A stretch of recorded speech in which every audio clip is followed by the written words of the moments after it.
បងប្អូនដោយសារមួយរយៈនេះខ្ញុំឃើញមានផ្ទុះប្រតិកម្មតាក់ទងជាមួយនឹងជីងចល័តអញ្ចឹងនៅក្នុងនេះខ្ញុំសូមចូលរួមចែកម្លែកតាក់ទងជាមួយច្បាប់ទម្លាប់បន្តិចតាក់ទងជាមួយនឹងការដឹកជញ្ជូនអញ្ចឹងនៅក្នុង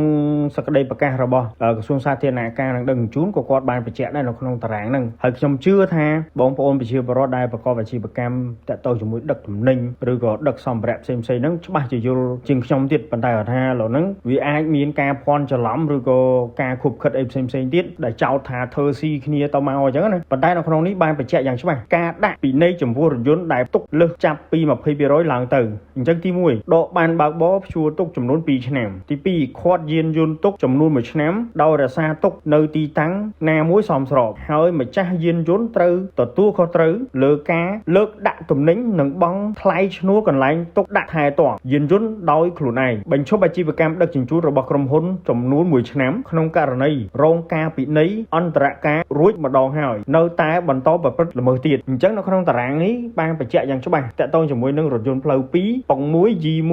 16តោនហើយទម្ងន់លើសអនុញ្ញាតហ្នឹងគឺ 0.8 តោនសម្រាប់រថយន្ត G10 មាន G2 ប៉ុង1 21តោនហើយនឹងប្រភេទផ្លូវ3 G1 ប៉ុង2 25តោនប្រភេទរថយន្តផ្លូវ4 G2 ប៉ុង2 30តោនប្រភេទរថយន្តផ្លូវ5 G2 ប៉ុង3 35តោនហើយនឹងប្រភេទរថយន្តសណ្ដោងមានផ្លូវ2ខាងមុខផ្លូវ2ខាងក្រោយ35តោនហើយនឹងផ្លូវ2ខាងមុខផ្លូវ2ខាងក្រោមប្រភេទ វេអង35តោនដូចគ្នាហើយនឹងប្រភេទសណ្ដោង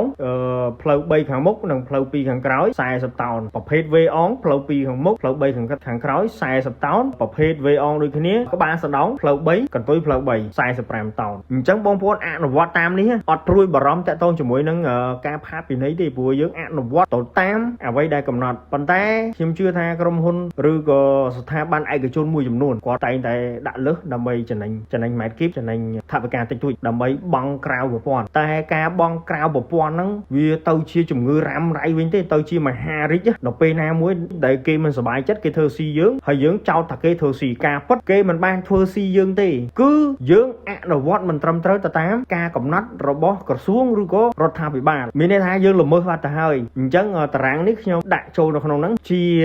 ព័ត៌មានមួយដើម្បីឲ្យយល់ដឹងទាំងអស់គ្នាកុំចេះតែចោទហេតុអីបានជីងចល័តដោយចាប់នេះចាប់នោះគឺការអនុវត្តរបស់យើងមិនត្រឹមត្រូវហើយកាលណាដែលអនុវត្តផ្ទុកទំនិញមិនត្រឹមត្រូវវាអាចធ្វើឲ្យខូចខាតទៅដល់គុណភាពទ្រទ្រង់របស់ផ្លូវទៀតហើយផ្លូវវាចាប់ផ្ដើមឆាប់ខូចមានន័យថាវាធ្វើការលើសបន្ទុកអញ្ចឹងធ្វើឲ្យផ្លូវហ្នឹងឆាប់ខូចហើយកុំចេះតែចោទថាផ្លូវធ្វើអត់ស្តង់ដារតែក៏លេចមើលមកយើងវិញថាតើយើងបានអនុវត្តត្រឹមត្រូវហើយឬនៅតាក់ទងជាមួយនឹងការដឹកទំនិញការអនុវត្តត្រឹមត្រូវទៅតាមច្បាប់យើងមិនប្រឈមហានិភ័យក្នុងការផាកពិន័យទី1ទី2យើងក៏ជាចំណែកមួយក្នុងការថែទាំនិងថែរក្សាផ្លូវប្រើប្រាស់បានយូរអង្វែងដែរអរគុណច្រើនបងប្អូនខ្ញុំចូលរួមប៉ុណ្ណឹងហើយបើមានអីខុសមិនសមតំណងកន្លែងណាបងប្អូនអាចវិចារនៅក្នុង comment បានសមឬមិនសមតាមការគួរអរគុណច្រើនបងប្អូន